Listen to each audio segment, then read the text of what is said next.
This has nothing to do with the rest of the video, but I'm gonna say it anyways. I don't care to compete. I don't care to win. Younger me used to win to the point where it just didn't seem so fun.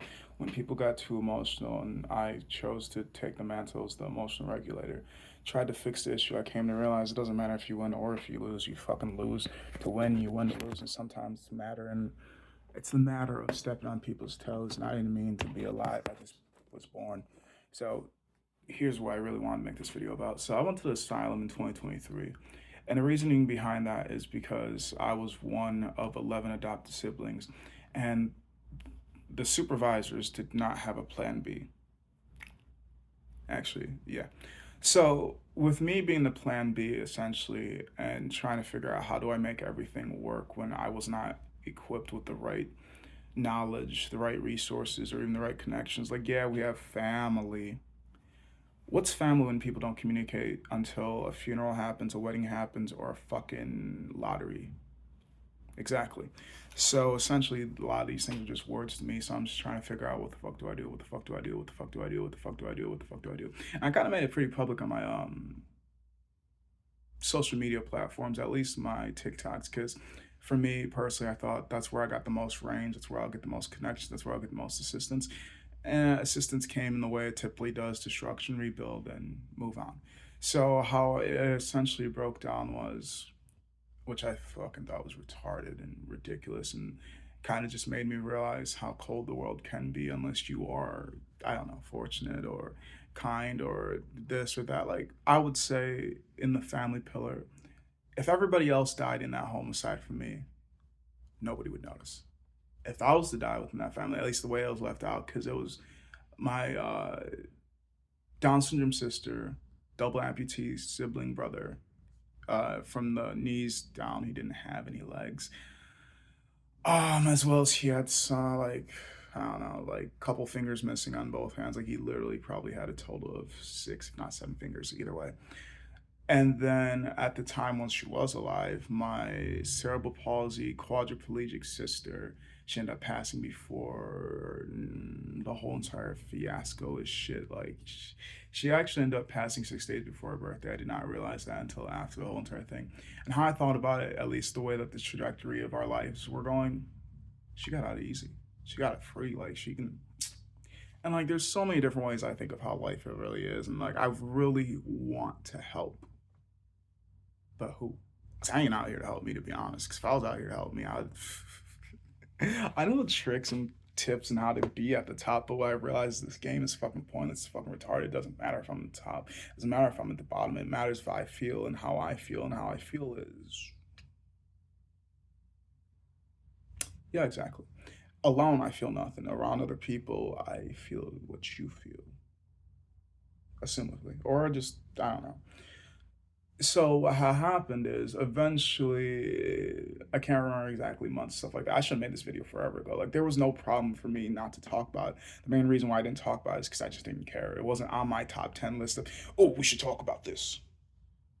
Because I've had so many unbelievable things. Like for me to tell stories about my life is essentially trauma dumping. It's like, but it really fucking happened. I have receipts for like at least I would say 80% of the things. And the main reason why I take photos and do videos is because that's unbelievable. You're fucking right, but here I am living proof of it. What's the problem? I made it out alive. I don't think I should have. To say I made it out unscathed is a bullshit lie. But so in the process of going to the asylum, the main reason why it all broke down to this was, or at least my understanding of it. I don't know what the true truth is, but here's my version of it. The lady of the house was horny, from my understanding. And when she wants something, she goes out and gets it. And she wasn't getting dick from her husband because of his issues. So therefore, she went out to a hotel or a motel, I'm not quite sure, got dicked down by some person, and attracted bed bugs. Now, this was actually 2 years before me actually going to the asylum, but like the origin story. So she just did this, if I remember correctly, in 2020. And from 2020 to 2023, my bad, 3 years. Because I said, I don't know, who cares?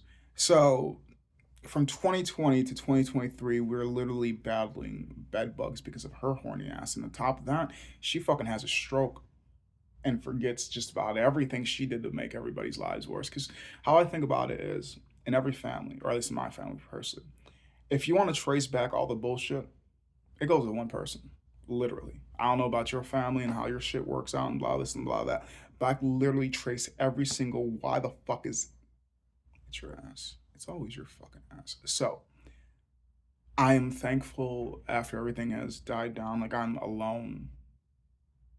Yeah, literally. Like I got friends that I could consider family. I got people willing to help me out, but help me how? Help me in what way, what form, what it is, about that. Either flip away. So after that, her medical just absolutely takes shit. Her memory takes shit. But yet again, here we are left with the messes that she made, trying to figure out how to get rid of these bed bugs, trying to get accepted into apartments that will let us, but I'm pretty sure. I don't know. My name's probably blacklisted in the city I fucking was in for the longest because of them. And it's like, I did nothing wrong.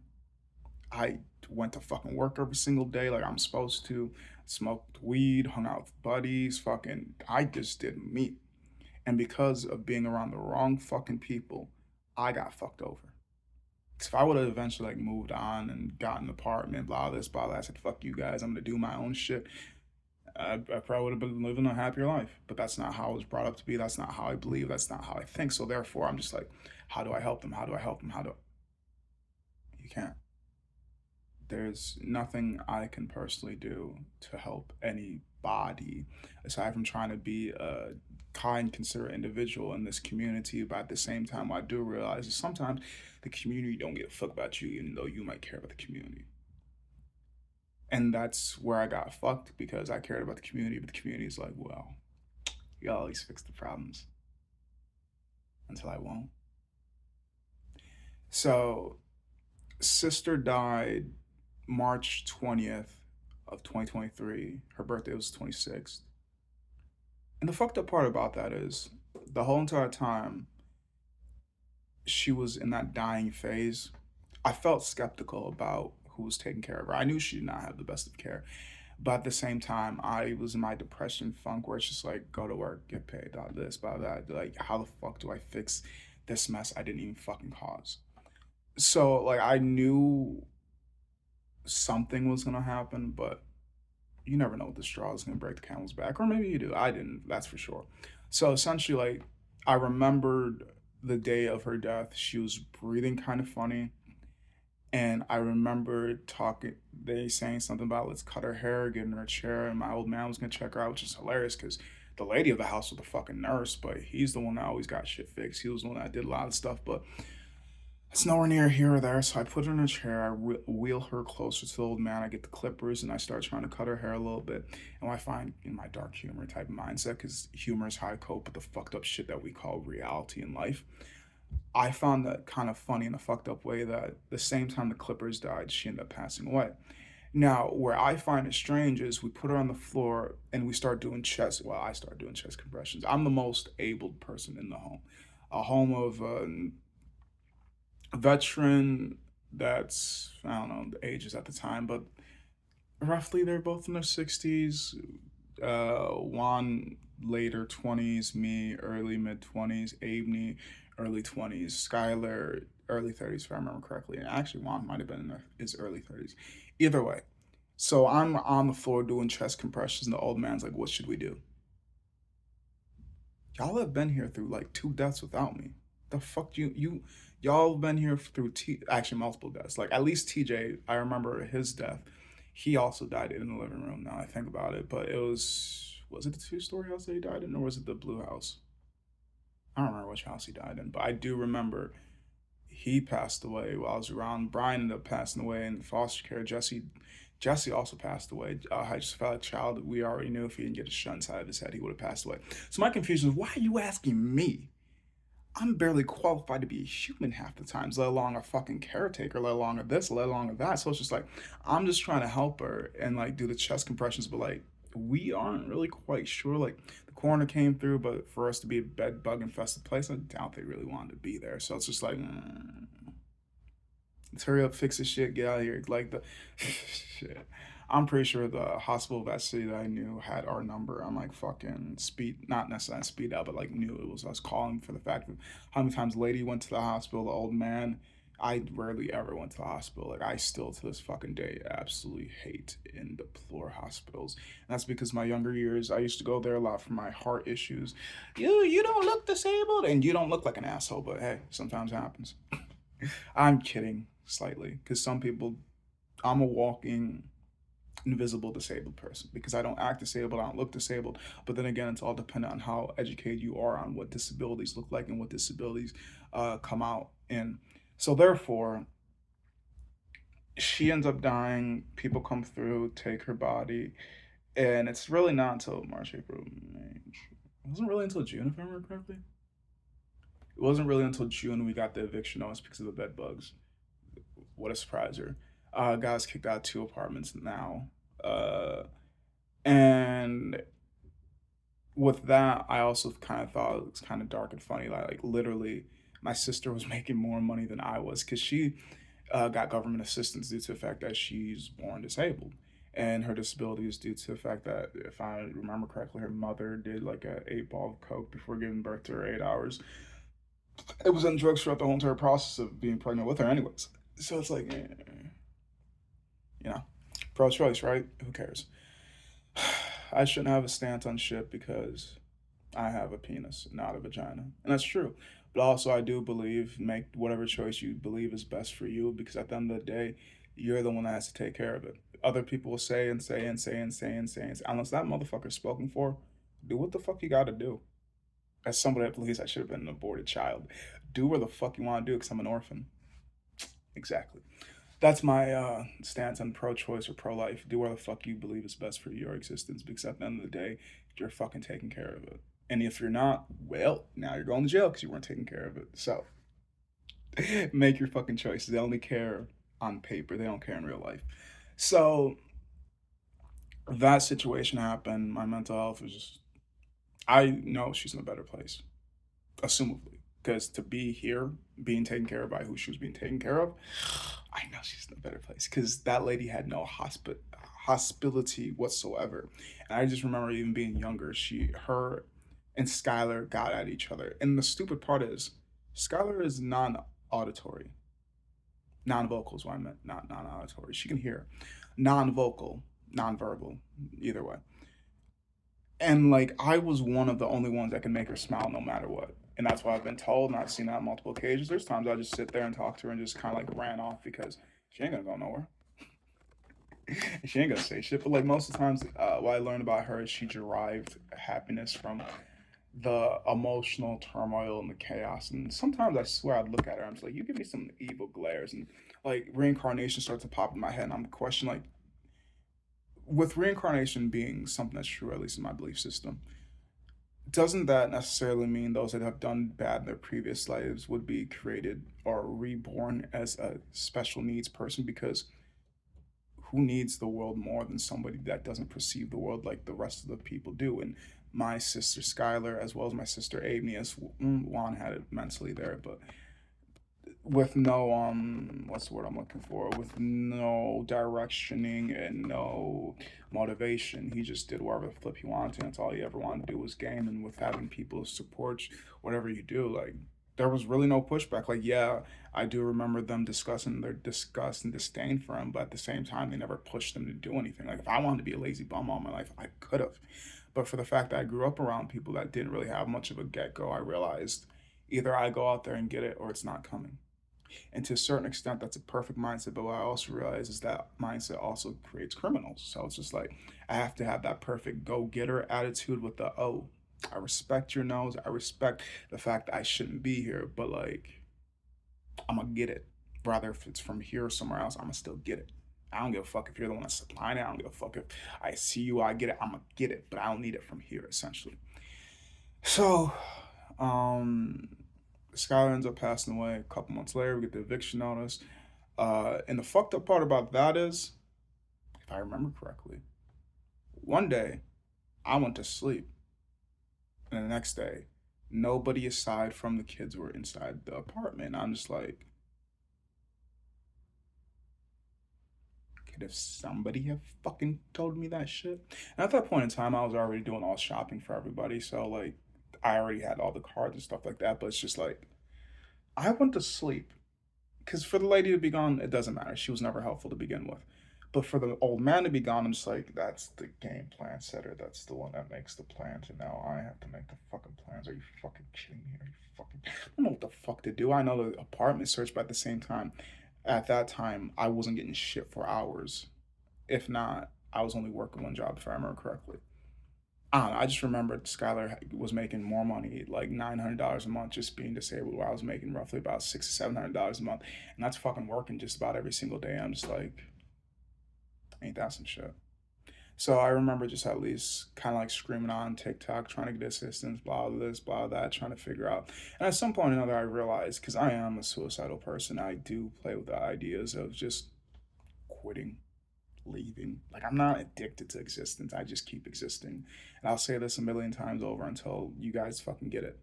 I'm here because I'm here, not because I want to be. I guess I have a purpose. I don't fucking know.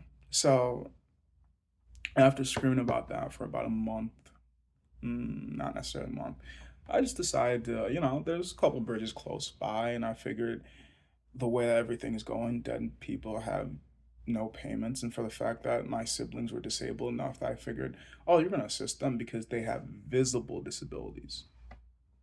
Can you tell me what my disability is? Just in case you forgot. Yeah. No, this is not a stabbing story. And I've said it in multiple videos. I don't think I've given its own video quite yet, but like, either way. So I just figured they would be good. It's just me trying to figure out what the fuck would I do? How the fuck would I? Like, I don't even care to be here. Like I keep saying, I just keep fucking waking up. So I had this idea of just like jumping off a bridge, but my problem is I'm scared of heights. But I still got an idea. And I figured, uh, don't eat too much, so like less likely to survive it. Don't use marijuana because then they're gonna use that as an excuse. Oh, this person was high on weed and he jumped off his bridge. Like there wasn't already some fucked up shit going on in my personal life that made me suicidal. It's the drugs. It's just blame whatever the fuck you can blame, but don't blame society for the reason why people are the way that they are. Blame the drugs, blame the parenting, blame their friends, blame everything but the true issue. And the true issue is nobody gives a fuck about you unless you're profitable. And you can tell me that I'm wrong, but I know the truth. Either way, nobody gives a fuck about you unless you're profitable. Or you can make somebody else profitable.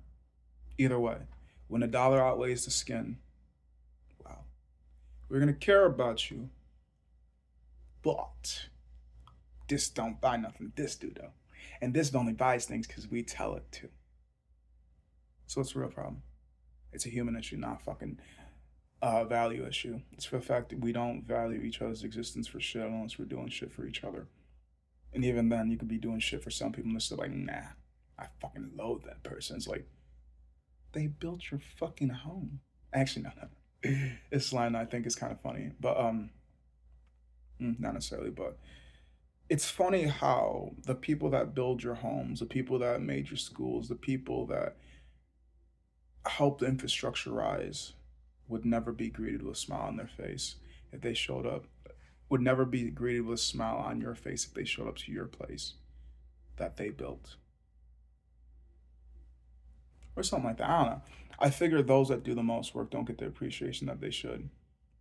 And it's like if you do the background work, who gives a fuck? We care about the face. The face of everything. Now skip all this bullshit back to the point of eventually it was, oh no, I can't tell you dates. I probably have dates somewhere around here, but I don't have dates off the top of my head. Eventually I walked up to the bridge. I was going to jump and I realized I'm scared of heights. So what I went to do is I went back to my bike and to grab my rope. Now what fucks with me is I am pretty good about bringing my rope everywhere with me because the way that I used to get my bike down was we kind of lived on a balcony apartment or something like that. I don't know. It was low enough that I could jump off as well as lower my bike off. It's just like some fucking. I actually have a rope. I just don't know where the fuck it is. It's not really rope. It's like some. I don't know what the fuck it is. If it's long enough and you can tie it, I don't give a fuck. I'm using it as rope. Technically speaking, with a brand like mine, this is also rope. Is it really? No, it's a fucking charging cord. But is it rope? Yes, it is. Either way. I lowered my bike down with that, and I typically put it in my bag. And for some reason that night, I fucking forgot it. Of all the fucking nights I forget this shit. So like I said, I went back to my bag and I was looking for that rope, and out of nowhere, like four police cars kind of rolled up, and I know why. Because at least for probably about 25, 30 minutes, I was sitting on that bridge with like a blindfolder on that I don't fucking have right now. And I was just kind of like sitting at the fucking tip of the edge and just trying to rock myself backwards. But you know how the brain be sometimes. It's just like, nope, don't do it. Fuck. Nope, don't do it. Fuck. So what I figured is if I went back, grabbed the rope, found the log heavy enough, just push the log off. It don't matter what the fuck I think.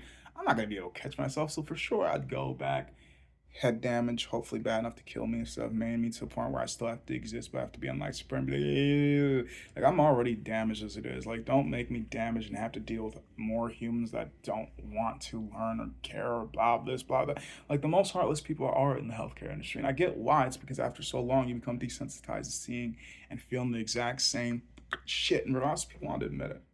Some of the darkest people are the people that are supposed to care for us. If they love you, they love you, and if they don't, they don't. Stop taking things personal. It's not really. So that didn't go well. Like I said, four police officers, or four cruisers. Maybe it was three, because I'm only remembering three people.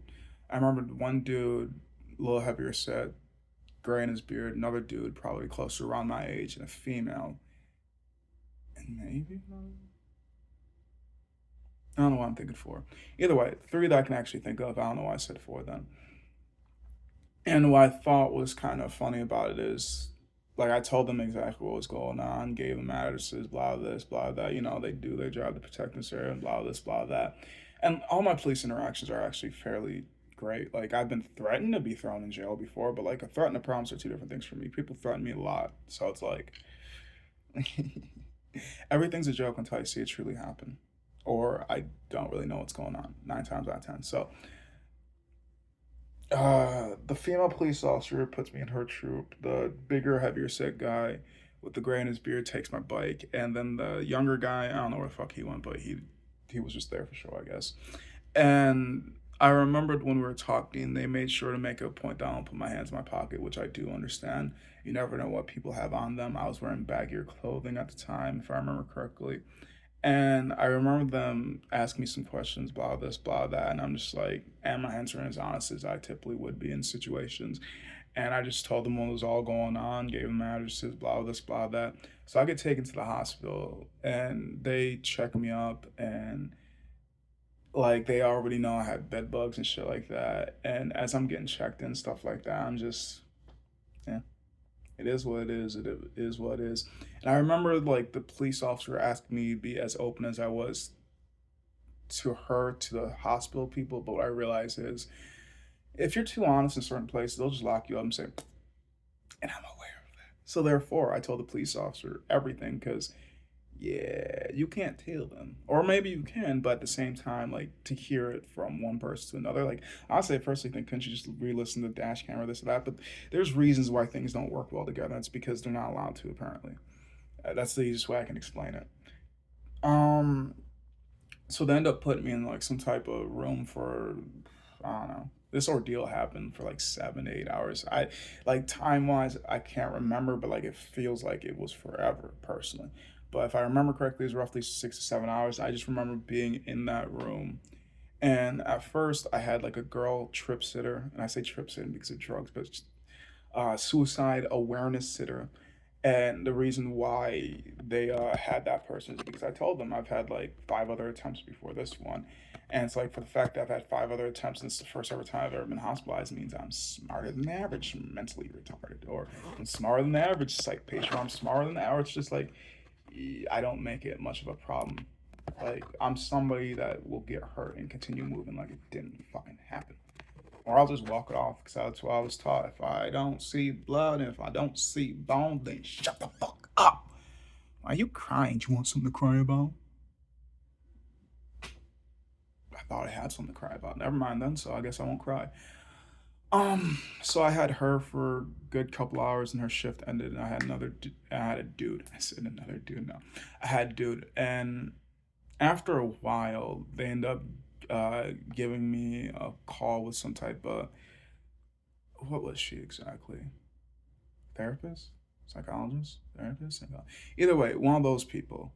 And the way that she gave me the option, which I was more than aware of, was either us, the hospital, will institutionalize you into a mental psych ward, or you can agree to go to the mental psych ward. And I'm just like, so that's not an option. There's no, I even told her that. I'm like, there's no options. Either I go to a psych ward willingly or I go there against my will. And she's like, yep.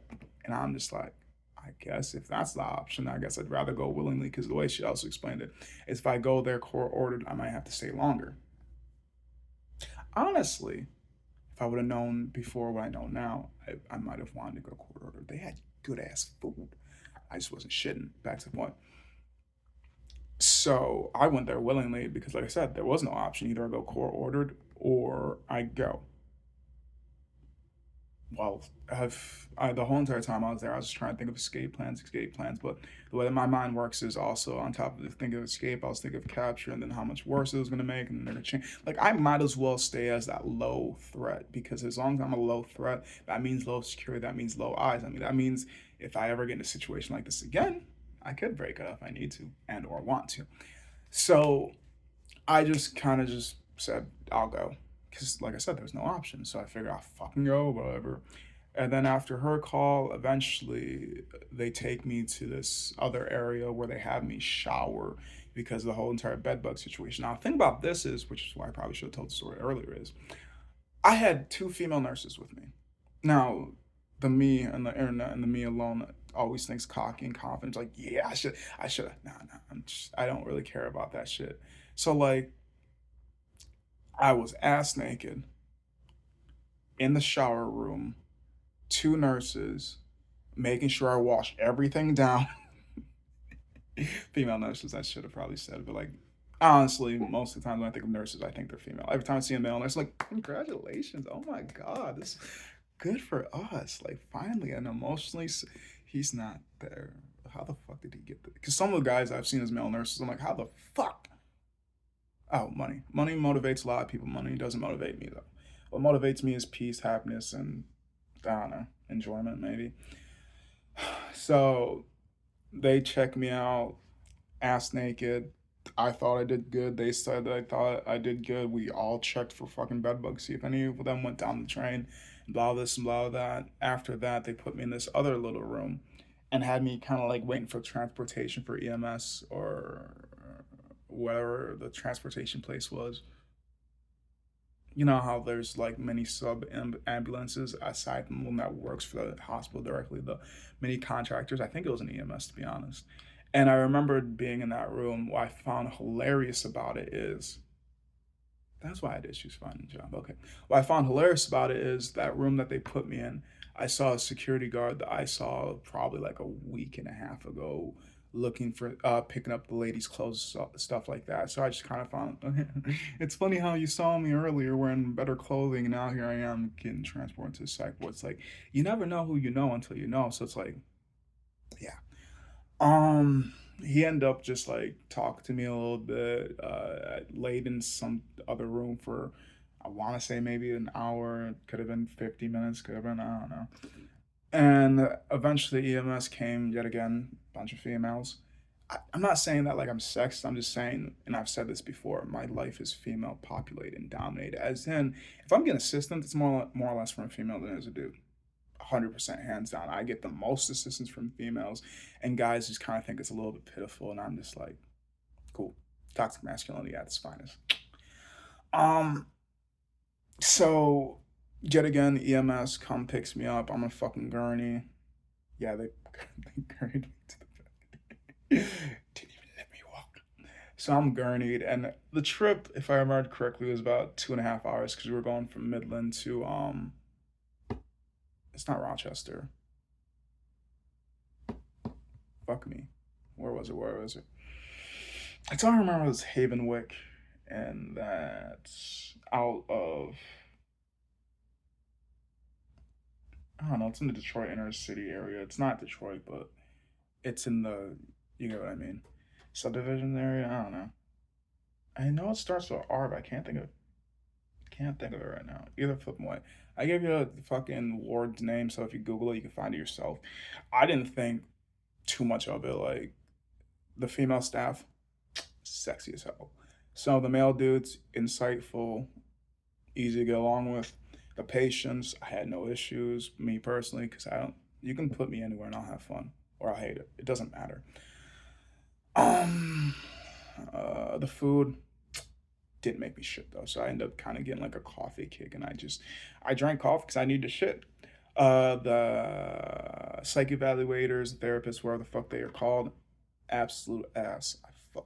Because the person I am is I will be 1,000% honest until you teach me by paying attention to the way that you react, by how unresponsive you are to my thoughts. Until you teach me, I cannot communicate with you. And they taught me I cannot communicate with them, so I didn't communicate with them. And that's a fucking issue because how is help supposed to be helpful when help doesn't give a fuck? And you ain't gotta believe me. Like I just told them I hear voices in my head. I told them for how long I've been hearing them for. I've had my suicidal ideations and tried to explain this and try to explain that. But how am I, somebody that doesn't have a college degree and knows nothing about the mind, gonna tell somebody that has a college degree and knows everything about the mind? But also, I feel like there's a lot of things that play into why they will not listen to me and they won't believe me. And I feel like that's education, background, as well as location. Crazy person's always gonna tell you they're not crazy, but some of them really aren't all that crazy. It's just they need a safe place to be, and out in society is not a safe place to be. Either you're a fucking monster that learns how to work like the machine, or you're a monster that goes against the machine. And that's why there's the prison system, the psych wards, and the fucking graveyards. If you can't work with the team, well, you gotta put you somewhere. And if the asylum's full and the prison's full, well, the ground's always got room for more. I'm just saying. Um, so I eventually stopped trying to even talk to her. Eventually, because I was there, if I remember correctly, about 2.5 weeks, maybe a little bit longer. I didn't take my meds for at least the longest time until I realized, because I remembered her saying something about, uh, it seemed like you are mellowing out fine. I wasn't. I was acting per usual. So once these blood work comes back, I know I'm doing a horrible imitation of an Indian woman, but she just pissed me off so much. So once these blood work comes back fine, we'll let you go. And another fucked up part is, I was listening because my hearing is fucking retarded. I'm not supposed to hear shit. I was listening to a conversation that she was having with a caseload worker, and they were feuding over this other dude that was kind of buddy buddies with in the asylum because that dude was being so aggressive towards not wanting to take the medications as well as getting a lawyer and all this and all that. And it's just like, hey, we're just here. I'm over here just trying to vibe and chill just because like this is the first time ever in my life I felt like I kind of had peace. But it's weird that I'm in the asylum and I find it more peaceful than being out there because the lights were fucking on, didn't have to worry about that. Food was paid for, didn't have to worry about that. I knew where I was sleeping. Like I had nothing to worry about until I get out. Then I'm like, fuck, now I gotta. Another reason sometimes I think I'm autistic because I'm like, honestly, I wouldn't mind prison. Like aside from potentially getting raped or beating the shit out of, but like I can turn into a monster. I just wouldn't be a rapist. I'd just be an abuser. But at the same time, that's just free work labor. I'm like, I already work like a fucking slave as it is. So it's just like, so you're telling me work, food, shelter, all in one, and I ain't gotta worry about it. I'm not on the taxpayer's dime. That shit gotta be a crime. Oh no, I gotta commit a crime. That's what I gotta do. No. And I don't know, I've probably committed some crimes. I'm not trying to drive censor myself, but what I've come to realize is the less that you know, the better it is for them because they can get you on anything. So I try to become educated, but educated in what? When the rules change and when you're not on their team, well, we can make up the rules as we go. They don't enforce the laws, they just make them up. I don't know. I don't know where I was going with that. Essentially, what I've come to learn is either you're on their team or you're against them. And the fucked up part is there's no colors. It's not black versus white. It's not Asian versus Latino. It's not this versus that. It's the rich versus the poor. It's the educated versus the uneducated. It's the unconscious versus the conscious. And the fucked up part is, like I said, there's no colors. Like I grew up playing sports. If I was the red team, I knew only pass the red players. Don't pass this towards the white or the yellow or the green or the blue, whatever the opposing color team is. Don't pass them. And our goal is to shoot. Their goal is to shoot, and the goal for both of us is the defense. So it's just like, So like I understand how games work, but every game is played differently, and there's different rules and all this and all that. And life just has so many mini games played within the bigger games, played within the even smaller games. It's just like,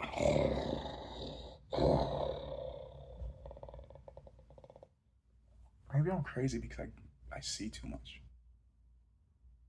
Or maybe you guys are crazy for still continuing to believe that this game is gonna be playable and you're gonna make it out alive and you're gonna be happy and all this and all that. When it's like, no, nah, there's really no way of winning.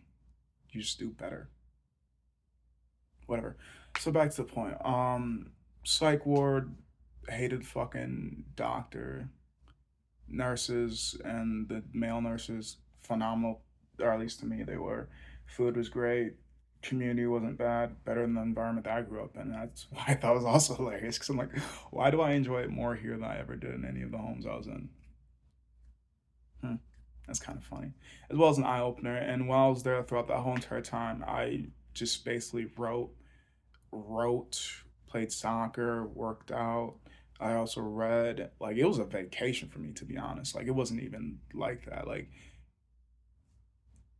you could have told me I was in the psych ward, but like I didn't really believe it. Like yeah, sometimes there were some crazy things that happened. But, like I would say the craziest thing that happened was uh, this one dude, and it was like 3 o'clock in the morning. Cause even don't matter where the fuck I'm at, I can't sleep for shit. And I even told the doctor that at some point or another, so she just prescribed me medications. For the record, if you ever go to a psych ward, tell them where the fuck they want, wherever you want to. That's all they're gonna do is, oh, we got med for that. Oh, we got med for that. Oh, yeah, we got med for that. Oh, yeah, we got med for that. So it's like, why? I was already medicating myself with less drugs and drugs that mix well together compared to your drugs because they don't give a fuck if it mixes well together as long as it fixes you and regulates you. So like I eventually just stopped telling people shit just because, oh, we got med for that. Okay, cool, great, wonderful. I gotta be if I'm medicated by the doctors, it's fine. But if I medicate myself, now I'm fucking committing a crime. Existence. It's fine if we do it, but you can't, even if they don't have the clearance. Back to the point. So, like I said, the craziest thing that happened was probably like roughly about, was it 2 to 3 o'clock in the morning? This dude was getting checked in. And he was loud, hooting and hollering. I don't even know why. Actually, no, he ended up telling me a story. I was like, nigga, that much acid? Holy shit. You my nigga. Hello, hello. He was Caucasian. I'm just saying, just for fuck of it. So, like, he ended up telling me a story and how he got to where he was going. I'm pretty sure I told him my story. And it's like, it's very bizarre how we all came to the same place. And the stories are very, because his was a lot of acid. Mine was just a lot of life and not enough support. So it's just like, I could have easily been in your shoes because I've done a lot of acid. Probably not as much as he did. I don't know. Didn't ask him. But it's just like, wow. Just wow, how we all are here. Yeah, how we all got here were all different reasons. Like I met another dude, he literally self-admitted himself. Another guy, his family admitted him because apparently it was too sad. Actually, I know another psych story that has nothing to do with any of the people I met in the psych ward. But another person I actually personally know was admitted into the psych ward for being too happy, and I'm just like, oh, so you could really get in trouble for anything now, can't you? It's just doing around the wrong fucking people. So it's like I don't fucking know anymore. Um, so like I would say personally, my time at the psych ward was a dream compared to my time being out in the real world, whichever the fuck it is, the real world. And while I was in the psych ward, I remember this one dude coming up to me and he said like, "Hey, will you read me this book?"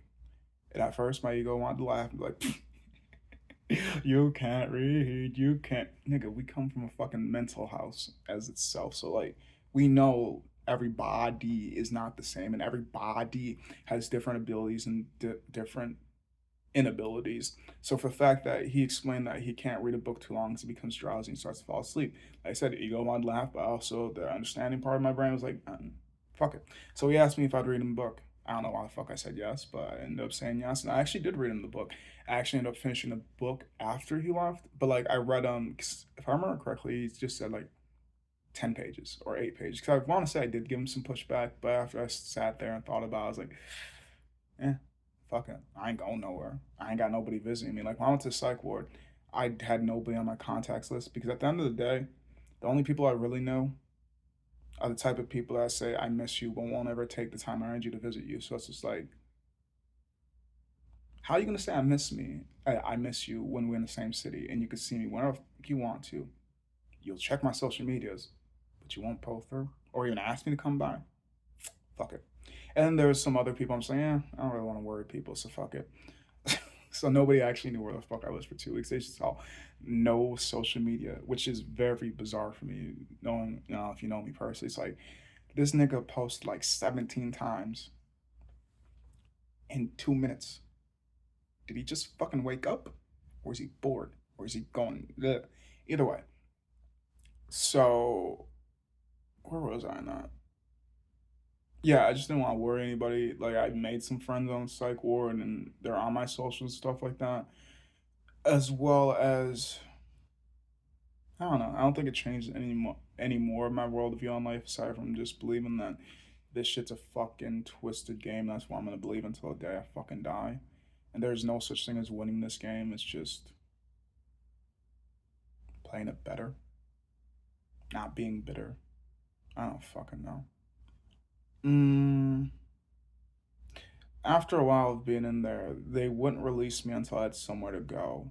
And the fucked up part is, I was gonna be released inside of a like halfway home, but for some reason, the halfway home in the city I was in, all of them are fucking filled, and I'm kind of honestly not surprised. So now I'm just like digging in my head because like, well, if we could release you to somebody, then that would work. And it's just like, I didn't need to stay there. I just need somewhere to be released. So I was just like, wow, all the fucking things you told us in group therapy and all that was just a bunch of humble jumble bullshit. Like, well, I've come to realize a lot of times is people are just salesmen to you, and you don't have to believe any of the things that they're selling you. But if you don't, they'll get upset at you, and then now you're in trouble for not believing their bullshit. And it's just like, why don't you knew it was bullshit? I knew it was bullshit. But for the fact that I knew it was bullshit and you knew it was bullshit, now I'm in trouble because I'm calling you on your bullshit. This is some bullshit. So like, don't get me wrong, I believe them at the beginning that they're going to be helpful and they're going to try to help us and all this and all that. But like literally, as soon as I left there, never once contacted anyone there.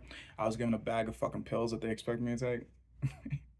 Of course, I told them what they wanted to hear because if I told them the truth, then they would have fucking shot me up and made me like have to have shot appointments, which I wasn't going to go to anyways. But like, the only other option to taking their medication orally was to be shot into your system. I did not see that going well. Like I thought, if you are gonna have me sit down and take a shot, because I hate needles, we're gonna have some problems. I'm gonna cause a bigger issue because I don't fucking like needles. And regardless of my size, I am not as easy as I look to contain. Which is why people just typically tell me to calm down instead of just making me calm down. I'm small, but I'm mighty. But who the fuck am I trying to convince I'm somebody? Nobody. Either way. So, like I said, I lied to them because you can't tell them the fucking truth. Told them, yep, you can take my medications. I was end up released into like a family friends of mine and stuff like that. And like the same day that I got out, I was back to smoking weed. Oh yeah, Greyhound. So actually no, I skipped over a part. So before I got out, it was like two, maybe 3 days before I got out. No, it was probably 2 days to be honest. I actually decided to start taking my medication because like I said the blood work. They eventually you're gonna see that shit's not lining up, blah this, blah that. And they didn't even tell me I was gonna be released to be honest. Or maybe they started talking about it, but because I heard other people being released and they're still there a couple days past, it's like fuck it, who gives a shit. So I wasn't really caring and listening about the whole entire release date. I just do remember, like I said, 2 days, if not 3 days before, I took my meds, and I don't know what the fuck was going on, but those fuck like how I try to explain it when I'm sober, not necessarily sober, but like when I'm sober and I'm having a bad mental health day, it's like my head's underwater, and I just feel like nothing really matters, and I'm just like kind of bumping into things just so I can feel something because I don't even feel my own body half the times. So like that's how the medication made me feel. On top of that, it just like I don't know what it did to my system. It shut me the fuck down. I remembered when I started taking it originally, it made me basically sleep all day. I didn't even want to fucking read the book, didn't want to do any push-ups, didn't want to write any poetry, didn't even want to talk to staff. And the funny thing about that is the staff fucking took note and notice. Because when I first got the first week I was there, I was not taking my medication. I was being happy. I was being beat bobby, blah this, blah that. Once I got close to the doctor's station, I calmed that shit down, like cranked it down to 2 from a 10. And I made sure I went from And I made sure when she was around or when they were around, I was acting. When they weren't around, I was back to myself. And the funny thing is, like I said, the techs noticed that. But how, I even told them that the drugs did this, but their job is same as the other person's job. Do what you gotta do, blah, this, blah, that. I'm pretty sure some of them know it's bullshit, but at the end of the day, they gotta keep their jobs. They gotta, bills come. Like, it doesn't matter how nice you are in this world. Kindness doesn't pay for shit. It's the green that does. So make sure you don't fuck up with your own money trying to help other people. It's how some people think. Actually, I personally believe how most people think. Help them as long as it doesn't hurt you financially. Either way, so like I took my meds, bad reaction. I remember we are lining up for fucking lunch. Yeah. We're lining up for lunch, and I just remembered already fucking feeling bad. And I was like in my room, and I remember them saying, "Hey, we're going to lunch. You want to go?" And I always went out to lunch because the fuck's the point? I'm seeing the same fucking four walls regardless of where the fuck I go. I'm seeing all the same shit, at least in the lunchroom. You get to see other nurses, you get to see other people from other units. So at least we used to have like some type of group lunch table thing that we did. I don't know why, because it was funny in high school, in middle school, and elementary. Most of the times I either sat with one other person or I sat alone. So for the fact that the psych ward, I had like, we had at one point or another, it started off as one table. Then we switched it to two tables, and we pushed two tables together. At some point or another, we had three tables, 12 people. 12 people on both sides just sitting around talking. Now, I will admit the politics wasn't always mixing well because some of the people in that group didn't like each other. But either way, I'm just like, wow, this is weird how I get along more here than I do out there. And it's like, probably says something about me, don't it? Don't fuck me. So, like I said, we had to line up for lunch. I was feeling like absolute shit. I got up, I was sitting up against the wall, and I just eventually dragged myself down because it takes a minute. It's like, oh yeah, we're going to lunch 5, 10, 15 minutes later. And also, we have to wait until the other ward comes through and walks in front of us. So it's like, why even line us up right the fuck now? So I just sitting up against the wall. Eventually, the other ward comes in. Their people go first. And then now it's our turn. We're standing in line. I finally get up off the wall. I'm standing there. I'm just like, okay. And we're starting to walk, and out of fucking nowhere, I just black the fuck out. I just fucking fall forward, bust my gum a little bit, which is way more than healed now because it was probably like a year ago. Now it's definitely a year ago now because it popped up on my fucking social media on Facebook when I posted me being out at the train station, not train station, bus station. And I had to go to the hospital fucking again. And the funny thing is, I get up, I walk over to the fucking day room area. I remember sitting down and they offered me food and I just literally started eating food. And I don't even remember how fast that shit was just because I remember taking like 2 or 3 bites out of nowhere. The fucking EMT was like, hey, ooh, we gotta get going. And I remembered yet again being put on a fucking gurney, taken out. I was accompanied by a female staff worker, not surprising. Um, Went to, I don't even fucking remember. I want to say St. Jude's, but it wasn't probably that. I don't know. It was a very fucking packed hospital, which I found it weird as hell because all I needed was a stitching. There were people in the fucking hallway with possibly what I thought was worse injuries and worse things than me, and I'm like, I just need a fucking stitch, and they put my ass in a room. Why? I don't know. So I'm just on the fucking gurney talking to the lady. I don't remember what the fuck we were talking about at that point or another. Like, people talk to me about anything and everything. Like, I consider myself like a walking confessional, more or less. I'd be great at intel if I actually gave a shit about systems that try to keep us imprisoned and enslaved, but I don't. So the information you tell me goes in one ear, out the other. Unless I personally know you, then it's like saved somewhere in the back of my head. And so, all you really gotta do is just jog my memory a little bit. Like, oh, found the file. Sorry, I forgot, as I typically do. So we end up having a talk, and I remember the dude. He was Indian, and his haircut and his beard is just immaculate shit. And I'm just like, yeah, damn, okay, okay, nice cut and shit like that. It's supposed to be dissolvable stitches. I can't remember anymore which side it was, but I probably have photos somewhere. Dissolvable stitches took forever for them to dissolve. I don't know. I feel like the hospital trip was only a couple hours, but I think it was actually like 4 to 5. And then like 2 or 3 days later, I was let out, and I was just thinking, is all I needed to do was get an injury to get out? And like I possibly could have had a lawsuit, but like Why? It takes too much time, takes too much energy. If I lower his body, this, but they're doing it. Like, I don't like fighting unless I need to. Like, when I was younger, I would have fought for anything and everything. But as time progressed and for being pressured down to stop being so aggressive, I literally stopped being so aggressive. Like, I'm not aggressive, but I can be. And honestly, 9 times out of 10, I'm not even aware when I'm being aggressive. People will tell me, and I'm like, I, there was no aggression. Like, yeah, it might have been a lot of strength in it, but there was no aggression whatsoever. Whatever. So I get out. They pay for my train ticket, not train, doofus. They pay for my buses to get back to where I need to go, Midland. And I just remember, I don't know exactly. Like, I remember them charging my phone.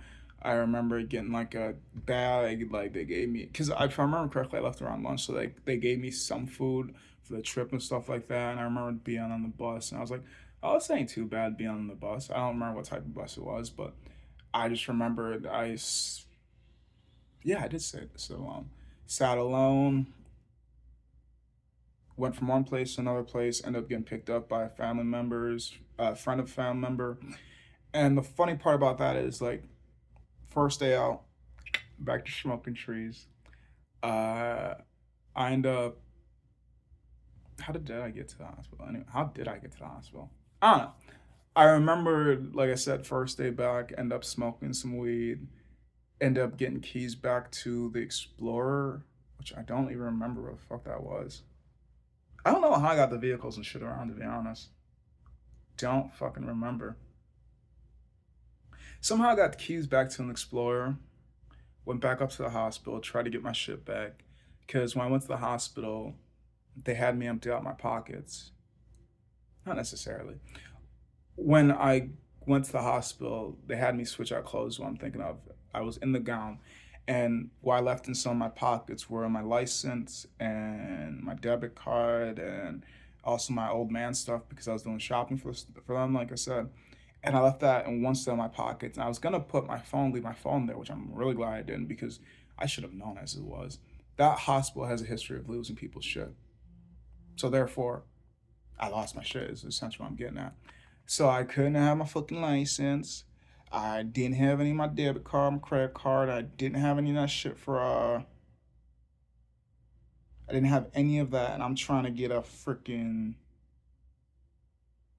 job and stuff like that. I'm trying to get back on my feet, and I can't prove I am who I say I am.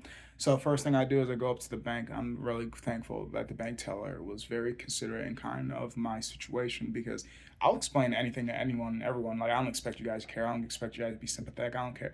I don't expect you guys to be empathetic, but I'm going to explain why I'm in this position, regardless if you believe me or not. So I explained that. She gave me both my cards free of charge because I probably could have paid for it in my account. I don't fucking know. Like, I don't remember how low my account was at that time. But she ended up giving it to me free of charge, which could have cost me like $50. And to some people, $50, I'll always have $50. And some people, that was my last $50. For me, I don't know what the fuck that was. So I was very thankful. I was very generous. If I can be kind and considerate to people, I'm gonna be kind and considerate. If I can't be, well, I tried to my extent and to my ability. So that was kind of smooth and quick with it. I was able to at least get my bike back, but I wasn't able to get anything else back. Like, I kind of did go back and forth to that hospital for a hot minute, so I was realizing it doesn't fucking matter. It's causing me more mental baggage than it would be to physically do what I need to do. I ended up paying $500 to get my green card back because I didn't know where the fuck that was. I needed to get that back forever ago. Went back to the apartment that we were supposed to have been kicked out of at that time because I was gone for a while. And yet again, my sibling that had a double amputee and my Down syndrome sister was still there.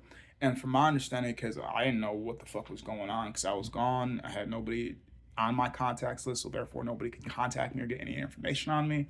And from what I was told is the lady that was across the hallway, which I judged met horribly because I don't know. When you walk past people, it's hard to really gauge them until you get to meet them. But she could have been my enemy, but she was their friends, or at least she was nice to them. So from what he told me is he was able to use her phone to contact some social worker, and that social worker was in contact with them. And they're kind of giving them food and all this and all that. And like what ended up pissing me off a little bit is the social worker didn't really do her job all that well, or personally, I don't think they did, which is why I have no trust in the system or anything like that. Like I thought, like maybe I might get it, whatever. It is what it is. At the end of the day, the system is the way it is, and that's why we'll always have these issues. If it works, then why fix it? It doesn't. Well, why fix it anyways? Who cares? Back to the point. So at the end of the day, I end up getting the social worker's contact, all this and all that, and the social worker ends up asking me to do her job. And what I mean by that is the social worker asked me to take those two up to the hospital. That way they can get like checked up, and from there she'll do the rest. Tell me why after I dropped them off, the sheriff still called me asking for more information. I don't fucking know. I barely feel human enough to do half this shit. I'm just taking the reins that I was never taught how to. I wasn't really prepped. And one of my ex's moms described me as like, not geographic, I say geographically challenged, economically retarded or something like that. It's like, to be honest, I don't know where the fuck the electric bill comes from, the water bill, and all this and all that. And that's because, well, your parents are supposed to teach you. Run that back one more time. Well, your parents are supposed to teach you. Well, I'm an orphan, and my adopted parents didn't expect me to even graduate the first time through. I don't think they expect me to ever leave my home. Here I am. Nowhere near them. Trying to live a life that I don't even care for. But also trying to make sure I don't damage my reputation that I've built so hard. It's so easy to throw it all away. I only need to do one thing to be considered a horrible person. But once I gain that title, I could do a million nice things and still never lose that title. And that's what fucks with me, because it's like respect. Once it's earned, wonderful. But once it's lost, yeah, we can never trust you. We can never trust you the same again. How I think about it is at least like, know what they're willing and not willing to do. Know what they're willing and not willing to do. Like some people, you could trust them around food, but you can't trust them around money. Some people you trust them around kids, but you can't trust them around the elderly. Some people you can't trust them around anything. Some people you trust them around everything. It's just learn what makes them a monster. Essentially is how I think about it. But that takes too much time. That takes too much energy. That takes too much study. That takes too much resource. We might as well just lock them up or just give them a bullet or just keep them sedated. Why learn them? I don't know. Maybe you might learn a thing or two about yourself. So yeah, that's my whole entire psych ward story. From beginning to end. It wasn't bad. Would I do it again? Probably. But like I said, it was more of a vacation than it was a punishment. It's hard to punish me when it's like I feel as if most of existence is my punishment. Having to try to figure things out with little to no assistance. And I know I'm supposed to ask for help, but it's hard to ask for help when most of the help that I've asked for was not help whatsoever. So I guess it's really learning to ask for help, learning how to evaluate help, and learning how and when help stops being helpful. Because when is it being helpful and when is it being enabling? I figure it's being enabling when they stop doing anything for themselves and you're doing everything. But it's helpful when you both are doing it, but they're taking the lead and you're just kind of like the backup, like, hey, I'm gonna coach you through it. But I guess a lot of the things I did when I was younger was enabling. If I stop and think about it through my own definitions, I was more of an enabler than a helper. And I didn't even realize I was doing it until I realized I was doing more than they were. And then I stepped back and I'm like, it's weird how you're not that much farther from where I left you. Or if you've moved at all, it seems like the only time you move is when I come through. So it's like, why do I even come by? My time and energy is supposed to be focused on me, but I'm too busy focused on everybody else because I didn't want to be. I just am. That's my constant struggle with existing. If I ever disappear, they will just say, not a damn thing. So, I guess thank you for listening. 58 minutes, I didn't even make a song. Nice.